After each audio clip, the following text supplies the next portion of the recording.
Well, James Bond originated from the imagination of Ian Fleming.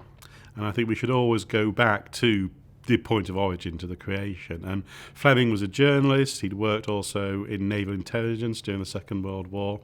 And he set out in 1952, when he was writing Casino Royale, to write what he called the spy novel to end all spy novels. And he was bringing together, maybe not real experiences, but knowledge of the secret world of espionage and counter-espionage.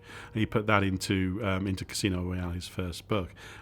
Bond went on from relatively humble origins to develop first through the books and later through the films, which significantly broadened the appeal of the Bond character, to become a global phenomenon, to become a great British export. I mean, we now think of Bond as a British economic export. I mean, the films employ British labour, British talent. They're mostly made at Pinewood Studios in Britain. But they're also a cultural export. They're exporting ideas of Britain, of Britishness. We've seen again in the recent films, in Skyfall and Spectre, a lot of London locations, for example. So Britain is really at the heart of the James Bond narrative.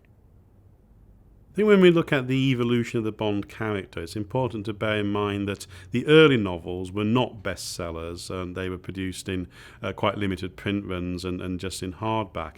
Bond started to become a more popular character when the books appeared in paperback from the mid-1950s, and when they were serialised in the Daily Express. From Russia with Love was serialised, for example, in 1958. So the popularity of Bond is increasing before the films come along. And it's this reason why in the late 50s and early 60s, producers who previously had not been very interested are starting to get interested in the Bond properties. All that said, it's making them into films that turns Bond from a British phenomenon, if you like, to an international phenomenon. The films play an important role in broadening the social basis of Bond's appeal, particularly the casting of Sean Connery, who, because I think of his accent, his sort of working class background, detaches the Bond character from the more class-specific roots that we see in Ian Fleming's books, and maybe aligned with the early films of the British New Wave, where we see actors like Albert Finney, Tom Courtenay, Richard Harris coming through, represents a different kind of screen hero. We do know that Fleming initially was resistant to the casting of Sean Connery. He'd wanted to go with David Niven, who was an older character at that time and maybe a more traditional British gentleman hero. But Connery brought a more youthful approach, but also a toughness that you wouldn't have associated with David Niven. When Fleming met Connery, and we know that Fleming lived to see Dr. No and From Russia with Love, he warmed to him and he really liked him. It's after seeing Connery in Dr. No that Fleming writes in a Scottish background for Bond in the books, which he hadn't had to begin with. So yes, I think Fleming did warm to Connery in that sense. Dr. No was chosen as the first film. There was some talk of making Thunderball, though that was maybe a more expensive film. It was also technically problematic because of the underwater sequences, and it was in litigation. Fleming was being sued by Kevin McClory over disputed original story rights. So they went with Dr. No, which is a smaller scale story, perhaps easier to adapt. They could make it on a lower budget. I mean, it wasn't a low budget film, but it wasn't a massive budget by the standards of the day. It's successful in Europe, and I think the European success of Dr. No is one reason why From Russia with Love is chosen for the second film, a film with a very European feel. That's even more successful. But it's really the third film, Goldfinger, which is set largely in the United States, that marks the breakthrough of Bond into the all-important American market. Goldfinger is a huge success around the world and really marks the outbreak of Bond mania. Well, the Bond film franchise has been going on for over 50 years now. If we say that cinema originated in the late 19th century, but as a mass business, as an institutionalised industry from round about the middle of the 19 teens, then that means the Bond movies have been with us for pretty much half the entire history of cinema. And whatever we think of the movies as movies, we have to recognise that's a remarkable production achievement. There's nothing else that's really come close in cinema history. When the Bond films came out in the 60s, they were fresh, they were new, they were original. They were doing what were really old-fashioned B-movie plots, but they were doing them with much higher levels of production values, more money spent on the screen. You really see the budget put on the screen in the films, and they revolutionised the way in which action-adventure cinema was done in popular movies, so that within a generation, other series have come along and are imitating the Bond movies. Since then, the Bond movies have become part of the landscape of cinema. They're no longer fresh and new in the way they were in the 60s.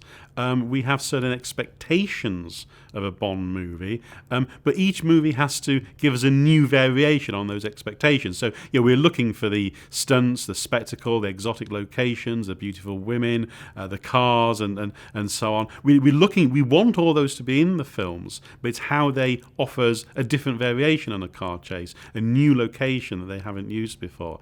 The Bond films have responded to and negotiated changes in the structure of the film industry. I mean, the film industry today is vastly different from the 1960s when Cubby Bocken and Harry Saltzman first came together to produce the Bond movies. But they've also responded to wider changes in society and culture. We see that, for example, in the social attitudes of the films. The representation of women, for example. You go back to the 1960s films, they are of their time. One would say they're quite sexist sometimes in the way in which they represent women. These days, it's more likely that the woman will stand up and accuse Bond of being a sexist. That was crucial, for example, when Judi Dench came in to play M in GoldenEye and calls Pierce Brosnan's Bond a sexist, misogynist dinosaur and a relic of the Cold War. So the Bond films have taken on board the criticisms that people might have made of them, have incorporated it in the films themselves. Well, in the classic Bond movies, the sort of Sean Connery, Roger Moore era, M is a relatively straightforward authority figure. We might say a father figure in some ways. He commands Bond's loyalty and respect, but there's also a little bit of an edginess in that in that relationship. Bond is, if you like, the errant son sometimes, and M is maybe the schoolmaster who has to reprimand him. Bond sometimes bends the rules and so on. In the more recent films, and particularly with Daniel Craig's Bond, we don't have a Bond who bends the rules, he breaks them. Spectre, for example, sees him apparently going rogue and conducting an unauthorised assignment in the rather stunning pre-title sequence. So the relationship of Bond to authority, I think, has changed. Also in the reconfiguring in the recent films of the characters of Q and Miss Moneypenny, we've seen those office relationships, if that's the way you want to describe them, change. The original Q, played for so many years by Desmond Llewellyn, was a sort of slightly crotchety boffin type, whereas the new Q, who's obviously much younger than Bond, is a sort of internet techno geek and so on, but who nevertheless saves the day by providing Bond with his gadgets and so on, as we expect. Well, ever since From Russia with Love, where Bond had a briefcase with concealed compartments and concealed daggers and exploding tear gas canister inside, we've expected the gadget to play a significant part in the Bond films. Now, some of the films, on Her Majesty's Secret Service, for example, which is seen as being a more realistic Bond movie, downplay the gadgets to an extent, whereas other films, The Spy Who Loved Me, which has the Lotus Esprit that turns into a submarine, the gadgets are very prominent. And that tends to vary from one film to another. The gadgets in themselves aren't all that important. It's the narrative, it's Bond and the villain, Bond and the girl that I think really matter. But the gadgets are one of the secondary elements that we have come to expect in the film. The role of the gadget has changed and the way in which they're used. Again, if you go back to the early films, let's take the car in Goldfinger, when Connery goes and collects his tricked up Aston Martin. We have a fairly lengthy scene where Q goes around and points out all the gadgets, including the ejector seat. You press this button and you eject the passenger and so on. Ejector seat, you're joking, says Bond. But we know what the gadget is. So once the heavy with the gun gets in and is making Bond drive the car, we know he's going to use the ejector seat. We're waiting for the moment at which he's going to do it. So suspense emerges from that and so on. Flash forward to, say, The Spy Who Loved Me with the Lotus Esprit. We don't know what the gadgets are before Bond gets into that car. They're not used, therefore, for suspense, but for surprise. And so we're surprised at the moment he goes into the water and turns into a submarine. We didn't know about this beforehand. So I think the way in which they're used has changed in that sort of way.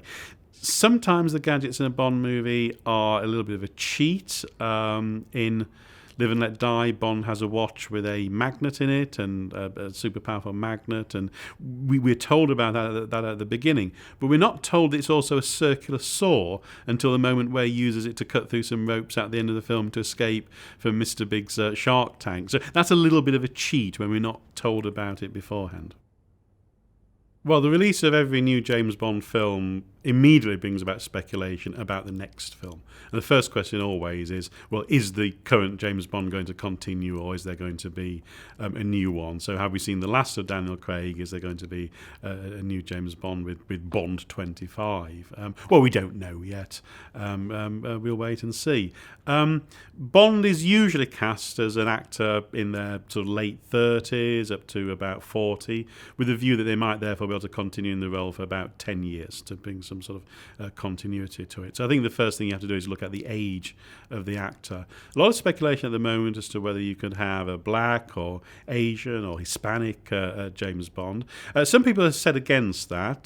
They argue that Bond is a white British character and should remain that, and that casting a black actor as Bond, for example, might be as ridiculous as casting a white actor as Shaft, who was specifically a blaxploitation cinema hero.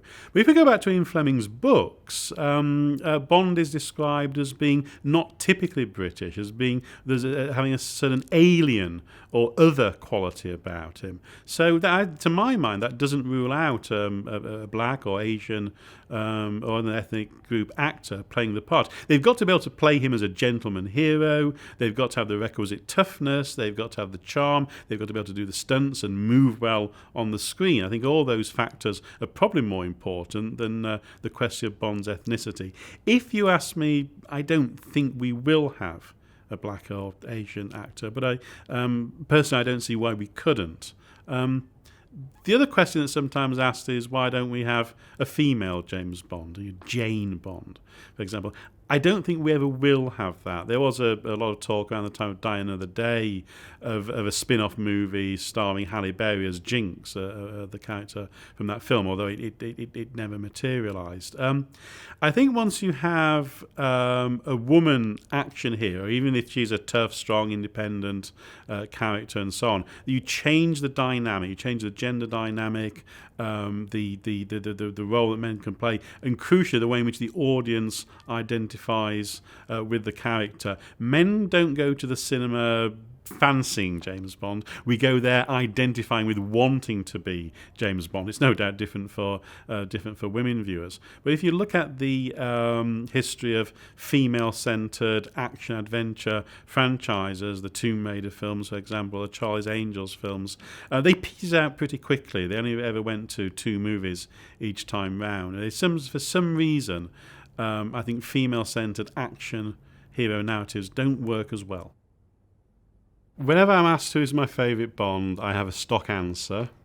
It's the original, it's the best, it's the definitive Ian Fleming's James Bond, the character in the books. And as a Bond fan and a Bond aficionado, I always urge people to go back and read the original stories. All the actors then who've played Bond are interpretations of that character, and they all bring something different to the role. For a lot of people, Sean Connery, who's the first actor in the movies, defined Bond's look and presence, and Connery was a remarkably agile actor. The way that Connery moves on screen was quite a revelation in comparison to a more staid tradition, perhaps, of British stuffed shirt heroes. George Lazenby only played Bond the once in On Her Majesty's Secret Service, sometimes the forgotten Bond, written out of popular histories sometimes. Entirely unfair. He didn't have a great deal of acting experience, but it's a film that is now seen as maybe being one of the best of all the Bond movies, so the closest to the book. It maintains the tragic ending of the book, and Lazenby's relative inexperience as an actor, in a sense, makes him a little bit more vulnerable as a character. And there was a danger towards the end of the Sean Connery period of Bond becoming a kind of joke Superman, who could just get out of any situation. You don't get that with George Lazenby.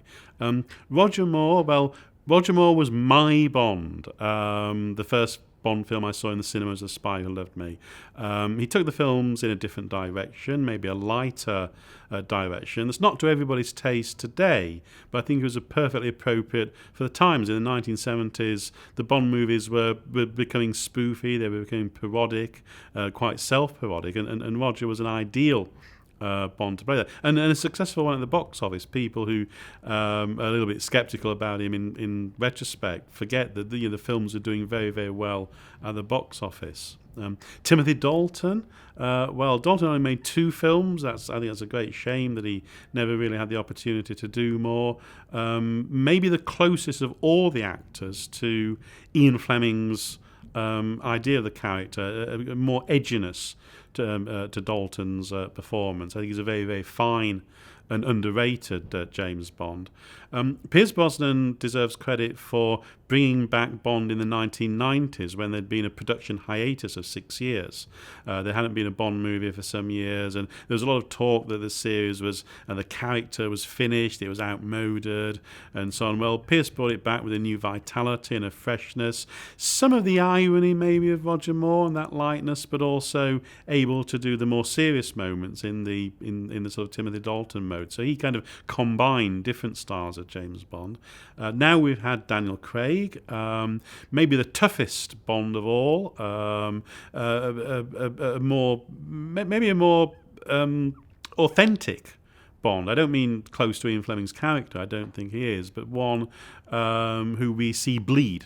For example, we don't really see Bond bleed before in the film, so more realistic in that sense. And a Bond who has maybe more of an emotional trajectory throughout the films, which do refer to each other as they go through. So we've had various different kinds of Bonds in the films. They all bring something to the role, but I would always say go back and read Ian Fleming's books.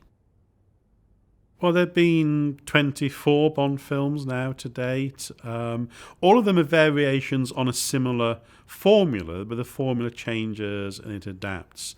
I think for most fans and aficionados that maybe Goldfinger for Sean Connery is the film that perhaps best and most perfectly brings together all the elements that we expect from a Bond movie in the right kind of combination. So the action, the stunts, the spectacle and the humour and so on. For Roger Moore, I think by general consent, The Spy Who Loved Me is the film that brings together all those elements and so on. Now, by the time of The Spy Who Loved Me, a Bond film was basically a remake of other Bond films that had gone before. So you have the underwater stuff, which comes out of Thunderball. We have a ski chase, which we've seen before in On Her Majesty's Secret Service. We had a fight on a train, which we've seen in From Russia with Love. So it kind of becomes a sort of greatest hits compendium of the Bond films.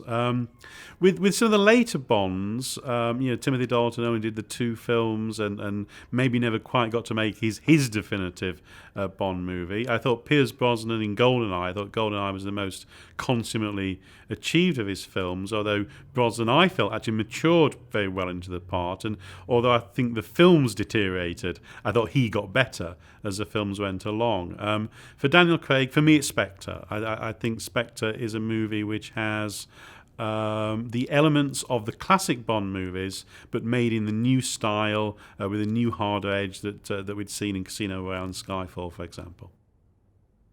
Well, there are some Bond story titles that still haven't been used. Some Ian Fleming story titles. Now, how you make a film called Risico or The Hildebrand Rarity, I don't know. The Property of a Lady is a good title, which is a Fleming short story, which might make the starting premise to go on and expand a film from. What we've seen in the recent films, I mean, they're far beyond Fleming in terms of the plots, but they will use an element of the Fleming original, and we'll put that into the films. It would be interesting to see a version of The Spy Who Loved Me that was close to the book. That was a one-off book. It was an experimental book by Fleming, written from the woman's perspective. Bond doesn't come into it until 2/3 of the way into the story. It wouldn't work as a Bond movie, but it just might be nice to see, just for once, a Bond story or a story featuring Bond told from the woman's perspective. I kind of don't think they'll ever get around to doing it, though.